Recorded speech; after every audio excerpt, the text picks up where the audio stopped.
কালবৈশাখী ঝড়ের তাণ্ডবে একই গ্রামের প্রায় 20টি বাড়ির চাল উড়ে ক্ষতিগ্রস্ত। চিন্তার মধ্যে আতঙ্কে পরিবারগুলো।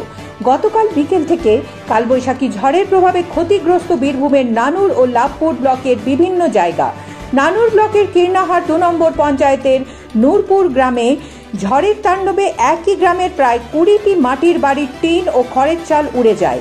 তার ফলে ব্যাপক ক্ষতির মুখে পড়ে পরিবারগুলি। ঝড়ের প্রভাবে বাড়ি থেকে বেশ কয়েকশো মিটার দূরে ফেলেছে টিনের চাল। ওই অবস্থায় বৃষ্টির কারণে ঘরের সমস্ত আসবাবপত্র, কাগজপত্র সমস্ত কিছুই ভিজে নষ্ট হয়ে গেছে। ক্ষতির মুখে প্রায় 20টি পরিবার। ওই মুহূর্তের ভয়াবহ ঘটনা চোখের সামনে ভাসছে বলে জানান ক্ষতিগ্রস্ত পরিবারগুলি। দুর্ঘটনার হাত থেকে কোনো রকমে রক্ষা পেয়েছে ক্ষতিগ্রস্ত পরিবারের সদস্যরা। কোনো ক্ষতিগ্রস্ত পরিবার আশ্রয় নিয়েছে প্রতিবেশীদের বাড়িতে। প্রশাসনের কাছে সাহায্যের দাবি জানাচ্ছে ক্ষতিগ্রস্ত পরিবারগুলি। Bureau report, Bolpur news. কাল ওই 3টের সময় থেকে ঝড় আরম্ভ হয়েছে।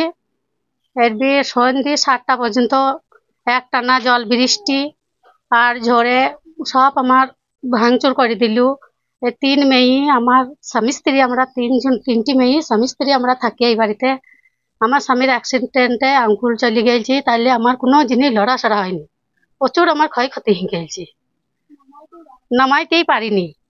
তা আপনাদের কাছে অনুরোধ, এই ক্ষতিপূরণ যেন আমাকে কিছু দেওয়া হয়, নাহলে আমি কি করে করবো? আমার স্বামী ঘর ঢুকে গেছে, কিছু করতে পারে না। এমন ভাবে পড়ছে, যখন এটা উল্টে পড়ে যায় আমরা প্রচন্ড আতঙ্কিত হয়ে যাই। কোথায় কি হলো বুঝে উঠতে অনেকটা সময় লাগে। তারপর দেখি চালাটা উড়ে পড়ে আছে।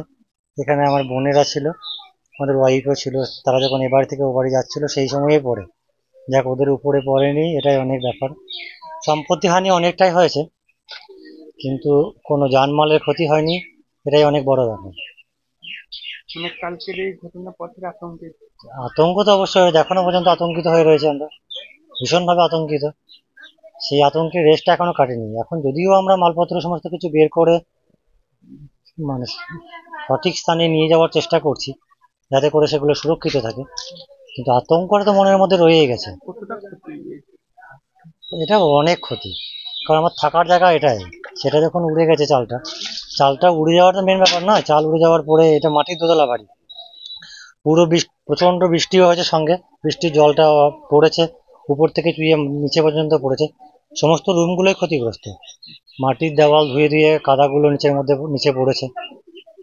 যতক্ষণ পর্যন্ত বৃষ্টি ঝড় হয়েছে ততক্ষণ পর্যন্ত প্রচন্ডভাবে আতঙ্কিত ছিলাম। সেই সঙ্গে এই যে ঝড় বৃষ্টি মাথায় নিয়ে থাকা প্রচন্ড কষ্টকর একটা ব্যাপার।